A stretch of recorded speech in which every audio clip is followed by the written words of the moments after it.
ಶ್ರೀ ಗುರು ರಾಘವೇಂದ್ರಾಯ ನಮಃ. ಎಲ್ಲರಿಗೂ ನನ್ನ ನಮಸ್ಕಾರಗಳನ್ನ ತಿಳಿಸ್ತಾ ಈ ವಿಡಿಯೋದಲ್ಲಿ ಹುಣ್ಣಿಮೆ ಹಾಗೂ ಚಂದ್ರಗ್ರಹಣದ ಬಗ್ಗೆ ತಿಳಿಸ್ಕೊಡ್ತಾ ಇದ್ದೀನಿ. ಈ ಪಾಲ್ಗುಣ ಮಾಸದಲ್ಲಿ ಬರ್ತಿರುವಂತಹ ಹುಣ್ಣಿಮೆನ ನಾವು ಹೋಳಿ ಹುಣ್ಣಿಮೆ ಅಂತ ಹೇಳಿ ಆಚರಣೆ ಮಾಡ್ತೀವಿ. ಈ ಹೋಳಿ ಹುಣ್ಣಿಮೆ ಈ ಸಲ ಮಾರ್ಚ್ 3ನೇ ತಾರೀಕು ಮಂಗಳವಾರ ಬಂದಿದೆ. ಈ ಹೋಳಿ ಹುಣ್ಣಿಮೆಯ ತಿಥಿ ಯಾವಾಗ ಆರಂಭ ಆಗಿ ಯಾವಾಗ ಅಂತ್ಯ ಆಗುತ್ತೆ ಅನ್ನೋದನ್ನ ತಿಳ್ಕೊಳ್ಳೋದಾದ್ರೆ, ಈ ಹೋಳಿ ಹುಣ್ಣಿಮೆಯ ತಿಥಿ ಮಾರ್ಚ್ 2ನೇ ತಾರೀಕು ಅಂದರೆ ಸೋಮವಾರ ಸಂಜೆ 5:55 ಆರಂಭ ಆಗಿ ಮಾರ್ಚ್ 3ನೇ ತಾರೀಕು ಅಂದರೆ ಮಂಗಳವಾರ ಸಂಜೆ 5:07 ಅಂತ್ಯ ಆಗುತ್ತೆ.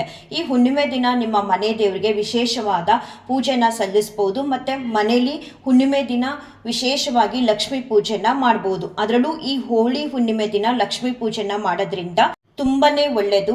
ಮತ್ತು ನಿಮ್ಮೂರಲ್ಲಿರುವಂತಹ ರಾಯರ ಮಠಗಳಲ್ಲೇ ಆಗಲಿ ಅಥವಾ ದೇವಸ್ಥಾನಗಳಲ್ಲೇ ಆಗಲಿ ಈ ಒಂದು ಹುಣ್ಣಿಮೆ ಅಂತ ಅಲ್ಲ, ಪ್ರತಿಯೊಂದು ಹುಣ್ಣಿಮೆಗಳಲ್ಲೂ ಕೂಡ ಸತ್ಯನಾರಾಯಣ ಸ್ವಾಮಿ ಪೂಜೆನ ಮಾಡ್ತಾರೆ. ಅಲ್ಲಿ ನೀವು ಕೂಡ ಹೋಗಿ ಭಾಗಿಯಾಗಬಹುದು. ಇನ್ನು 2-3 ದಿನಗಳಿದೆ. ಏನಾದರೂ ನಿಮ್ಮೂರಲ್ಲಿ ಯಾವುದಾದ್ರೂ ದೇವಸ್ಥಾನಗಳಲ್ಲೇ ಆಗಲಿ ಅಥವಾ ರಾಯರ ಮಠಗಳಲ್ಲೇ ಆಗಲಿ ಈ ಸತ್ಯನಾರಾಯಣ ಸ್ವಾಮಿ ಪೂಜೆ ಇದೆ ಅಂತ ನಿಮಗೆ ಗೊತ್ತಾದರೆ ಹೋಗಿ ನೀವು ಕೂಡ ಸೇವೆಗೆ ಕೊಟ್ಟು ಈ ಹುಣ್ಣಿಮೆ ದಿನ ಸತ್ಯನಾರಾಯಣ ಸ್ವಾಮಿ ಪೂಜೆಯಲ್ಲಿ ಭಾಗಿಯಾಗಿ ಭಗವಂತನ ದರ್ಶನನ ಪಡ್ಕೋಬಹುದು. ಸತ್ಯನಾರಾಯಣ ಸ್ವಾಮಿ ಪೂಜೆನ ಪ್ರತಿ ಹುಣ್ಮೆಲೂ ಕೂಡ ನಾವು ಮನೆಗಳಲ್ಲಿ ಮಾಡೋದಕ್ಕೆ ಸಾಧ್ಯ ಆಗಲ್ಲ. ಕೆಲವರು ಹಾರಿಸ್ಕೊಂಡಿರ್ತಾರೆ 5 ವರ್ಷಕ್ಕೊಂದ್ಸಲ ನಮ್ಮ ಮನೆಗಳಲ್ಲಿ ಸತ್ಯನಾರಾಯಣ ಸ್ವಾಮಿ ಪೂಜೆನ ಮಾಡ್ತೀವಿ ಅಂತ, ಅಂಥವರು ಮಾಡ್ತಾರೆ. ಆದರೆ ನಮಗೆ ಪ್ರತಿ ತಿಂಗಳು ಕೂಡ ಮಾಡೋದಕ್ಕೆ ಸಾಧ್ಯ ಆಗದೆ ಇರೋದ್ರಿಂದ ನಾವು ದೇವಸ್ಥಾನಗಳಲ್ಲಿ ಅಥವಾ ರಾಯರ ಮಠಗಳಲ್ಲಿ ಈ ರೀತಿ ಹುಣ್ಣಿಮೆ ದಿನ ಸತ್ಯನಾರಾಯಣ ಸ್ವಾಮಿ ಪೂಜೆನ ಮಾಡಿದಾಗ ನಾವು ಸೇವಾರ್ಥದಾರರಾಗಿ ಏನಾದರೂ ನಮ್ಮ ಕೈಲಿ ಆಗೋಷ್ಟು ಸೇವೆನ ಮಾಡಿದಾಗ ಭಗವಂತನ ವಿಶೇಷವಾದ ಒಂದು ಅನುಗ್ರಹ ಆಶೀರ್ವಾದನ ಪಡ್ಕೋಬಹುದು. ಅಷ್ಟು ಮಾತ್ರ ಅಲ್ಲ, ಪೂಜೆ ದಿನ ನಮ್ಮ ಹೆಸರು, ರಾಶಿ, ನಕ್ಷತ್ರ, ಗೋತ್ರ ಎಲ್ಲ ಕೊಟ್ರೆ ಹೇಳಿ ನಮ್ಮ ಹೆಸರನ್ನ ಭಗವಂತನಿಗೆ ಸೇವೆನ ಸಲ್ಲಿಸಿರ್ತಾರೆ. ತುಂಬಾನೇ ಒಳ್ಳೆಯದು. ಈ ಸತ್ಯನಾರಾಯಣ ಸ್ವಾಮಿ ಪೂಜೆನ ಮಾಡಿಸೋದ್ರಿಂದ ನೀವು ಏನಾದರೂ ಇಷ್ಟಪಟ್ಟು ನಾವು ಕೂಡ ಪ್ರತಿ ಹುಣ್ಣಿಮೆಯಲ್ಲಿ ಸತ್ಯನಾರಾಯಣ ಸ್ವಾಮಿ ಪೂಜೆನ ಮಾಡಿಸ್ಬೇಕು ಅಂತ ಅಂದ್ಕೊಳ್ಳೋರು ಹೋಗಿ ನಿಮ್ಮೂರಲ್ಲಿರುವಂತಹ ರಾಯರ ಮಠಗಳಲ್ಲೇ ಆಗಲಿ ಅಥವಾ ದೇವಸ್ಥಾನಗಳಲ್ಲೇ ಆಗಲಿ ವಿಚಾರಿಸಿದಾಗ ನಿಮಗೆ ಅವರು ತಿಳಿಸ್ತಾರೆ. ನೀವು ಕೂಡ ಮಾಡಿಸ್ಬೇಕು ಅಂತ ಅನ್ಸಿದ್ರೆ ಸೇವೆನ ಮಾಡಿಸ್ಬೋದು. ಇನ್ನು ಈ ಸಲ ಹುಣ್ಣಿಮೆ ದಿನನೇ ಈ ವರ್ಷದ ಮೊದಲ ಚಂದ್ರಗ್ರಹಣ ಬಂದಿದೆ. ತುಂಬ ಜನ ಚಂದ್ರಗ್ರಹಣ ಅಥವಾ ಸೂರ್ಯಗ್ರಹಣ ಅಂತ ಅಂದ್ರೇ ಒಂದು ರೀತಿ ಭಯ ಪಡ್ತಾರೆ. ಆ ರೀತಿ ಏನು ಭಯ ಪಡೋದು ಬೇಡವೇ ಬೇಡ. ಗ್ರಹಣ ಅಂತ ಅಂದ್ರೇ ತುಂಬ ಒಳ್ಳೆಯದು.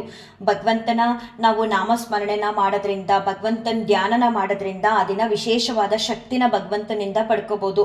ಎಷ್ಟೋ ಜನ ಹಿರಿಯರೆಲ್ಲ ಈ ದಿನಕ್ಕೋಸ್ಕರ ಹಿಂದೆ ಎಲ್ಲ ಕಾಯ್ತಾ ಇದ್ರಂತೆ, ಯಾವಾಗ ಸೂರ್ಯಗ್ರಹಣ ಬರುತ್ತೆ, ಯಾವಾಗ ಚಂದ್ರಗ್ರಹಣ ಬರುತ್ತೆ ಅಂತ ಹೇಳಿ. ಸೊ ಹಾಗಾಗಿ ಸೂರ್ಯಗ್ರಹಣ ಚಂದ್ರಗ್ರಹಣ ಅಂದ ತಕ್ಷಣನೇ ಯಾಕಾದರೂ ಬರ್ತಿದೆಯೋ ಈ ಗ್ರಹಣಗಳು ಅಂತ ಎಲ್ಲ ಅನ್ಕೊಳ್ಳೋದಕ್ಕೆ ಹೋಗ್ಬೇಡಿ. ಅದರಲ್ಲೂ ಈ ಸಲ ಹುಣ್ಣಿಮೆ ದಿನನೇ ಈ ಚಂದ್ರಗ್ರಹಣ ಬಂದಿದೆ. ಚಂದ್ರಗ್ರಹಣ ಶುರುವಾಗದೆ 3:20 ಮಧ್ಯಾಹ್ನ. ಸೊ ನಮಗೆ ಈ ಚಂದ್ರಗ್ರಹಣ ಅಷ್ಟಾಗಿ ಬರಲ್ಲ. ನಮಗೆ ಚಂದ್ರಗ್ರಹಣ ಸಿಗೋದು ಕೆಲವು ನಿಮಿಷಗಳ ಕಾಲ ಮಾತ್ರ. ಯಾಕಂತ ಅಂದರೆ ನಮಗೆ ಆ ಸಮಯದಲ್ಲಿ ಸೂರ್ಯ ಇರ್ತಾನೆ. ಸೊ ಸೂರ್ಯ ಇರೋದ್ರಿಂದ ಚಂದ್ರಗ್ರಹಣ ಎಲ್ಲೋ ಬೇರೆ ಕಡೆ ಆಗ್ತಿರುತ್ತೆ 3:20. ಹಾಗಾಗಿ ನಮಗೆ ಚಂದ್ರಗ್ರಹಣ ಅನ್ನೋದು ಬರೋದು ಸೂರ್ಯ ಅಸ್ತ ಆದ ನಂತರ. ಸೂರ್ಯಾಸ್ತ ಯಾವಾಗ ಆಗುತ್ತೆ, ಇವಾಗ ಚಾಮರಾಜನಗರ ಡಿಸ್ಟ್ರಿಕ್ಟಲ್ಲಿ ಸೂರ್ಯಾಸ್ತ ಯಾವಾಗ ಆಗುತ್ತೋ ಅದ್ರ ಮೇಲೆ ಚಂದ್ರಗ್ರಹಣ ಎಂಡ್ ಆಗೋದು 6:47 ಚಂದ್ರಗ್ರಹಣ ಅಂತ್ಯ ಆಗುತ್ತೆ ಅಂತ ಹೇಳಿದ್ದಾರೆ. ಸೊ ಹಾಗಾಗಿ ಸೂರ್ಯಾಸ್ತ ಆದ ಮೇಲೆ ಉಳಿಯುವಂತಹ ಸಮಯನ, ಈಗ ಸೂರ್ಯಾಸ್ತ ನಮ್ಮ ಚಾಮರಾಜನಗರ ಡಿಸ್ಟ್ರಿಕ್ಟಲ್ಲಿ 6:30 ಆಗುತ್ತೆ ಅನ್ನೋದಿದ್ರೆ ಇನ್ನು 17 ನಿಮಿಷಗಳ ಕಾಲ ನಮಗೆ ಚಂದ್ರಗ್ರಹಣ ಅನ್ನೋದು ಸಿಗುತ್ತೆ. ಅಥವಾ ಸೂರ್ಯಾಸ್ತ 6:40 ಆಗುತ್ತೆ ಅನ್ನೋದನ್ನ ಏನಾದರೂ ಶಾಸ್ತ್ರಗಳಲ್ಲಿ ತಿಳಿಸಿದ್ರೆ ನಮ್ಗೆ ಇನ್ನೊಂದು 7-8 ನಿಮಿಷ ಸಿಗುತ್ತೆ ಅಷ್ಟೇ ಹೊರತು ಮಧ್ಯಾಹ್ನದಿಂದನೇ ನಮಗೆ ಚಂದ್ರಗ್ರಹಣ ಶುರು ಆಗಲ್ಲ. ಇದೇ ರೀತಿ ನಿಮ್ಮ ಜಿಲ್ಲೆಗಳಿಗೆ ಅನ್ವಯ ಆಗುತ್ತೆ. ಆ ರೀತಿ ನೀವು ತಿಳ್ಕೋಬೇಕು. ಅದ್ರ ಮೇಲೆ ಕ್ಯಾಲ್ಕುಲೇಟ್ ಮಾಡ್ಕೋಬಹುದು. ಸಾಮಾನ್ಯವಾಗಿ ಎಲ್ಲರಿಗೂ ಒಂದು 10-15 ನಿಮಿಷದವರೆಗೂ ಅಷ್ಟೇ ಚಂದ್ರಗ್ರಹಣ ಸಿಗೋದು. ಆ ಸಮಯದಲ್ಲಿ ನೀವು ಭಗವಂತನ ಧ್ಯಾನ ಏನು ಮಾಡೋದಕ್ಕೆ ಬರಲ್ಲ ಅಂತ ಹಿರಿಯರು ಹೇಳ್ತಾರೆ. ಬಟ್ ಆ ಒಂದು 10-15 ನಿಮಿಷ ರಾಘವೇಂದ್ರ ಸ್ವಾಮಿ, ಇವಾಗ ನಾವೆಲ್ಲ ರಾಯರ ಭಕ್ತರಲ್ವಾ, ರಾಯರ ನಾಮಸ್ಮರಣೆನ ಮಾಡ್ಬೋದು. ಇಲ್ಲ ಅಂತ ಅಂದ್ರೆ ನಿಮ್ಮ ಇಷ್ಟ ದೇವರ ನಾಮಸ್ಮರಣೆನ ಮಾಡ್ಬೋದು. ಅದಾದ್ಮೇಲೆ ನಿಮ್ಮ ಮನೆಗಳಲ್ಲಿ ಯಾವ ರೀತಿ ಚಂದ್ರಗ್ರಹಣನ ಆಚರಣೆ ಮಾಡ್ತಿರೋ ಅಥವಾ ಸೂರ್ಯಗ್ರಹಣ ಆಚರಣೆ ಮಾಡ್ತಿರೋ ಅದೇ ರೀತಿ ನೀವು ಆಚರಣೆನ ಮಾಡ್ಕೋಬಹುದು. 11 ನಿಮಿಷಗಳು ಕಳೆದ ನಂತರ ಅಂದರೆ ನಮಗೆ ಇವಾಗ ಆಲ್ರೆಡಿ ತಿಳಿಸಿರೋ ಹಾಗೆ 3 ಗಂಟೆ 20 ನಿಮಿಷಕ್ಕೆ ಚಂದ್ರಗ್ರಹಣ ಶುರುವಾಗಿ 6 ಗಂಟೆ 47 ನಿಮಿಷದವರೆಗೂ ಇರುತ್ತೆ ಅಂತ ಹೇಳಿದಾರಲ್ವಾ. ನಮಗೆ ಸೂರ್ಯ ಇರೋವರೆಗೂ ಚಂದ್ರಗ್ರಹಣ ಬರಲ್ಲ. ಸೂರ್ಯ ಅಸ್ತ ಆದಮೇಲೆ ಬರುವಂತಹ 6 ಗಂಟೆ 47 ನಿಮಿಷದವರೆಗೂ ಏನು ಸಮಯ ಸಿಗುತ್ತೋ ಆ ಸಮಯನ ನಾವು ಚಂದ್ರಗ್ರಹಣ ಅಂತ ಹೇಳಿ ಆಚರಣೆ ಮಾಡ್ಕೋಬೇಕಾಗತ್ತೆ.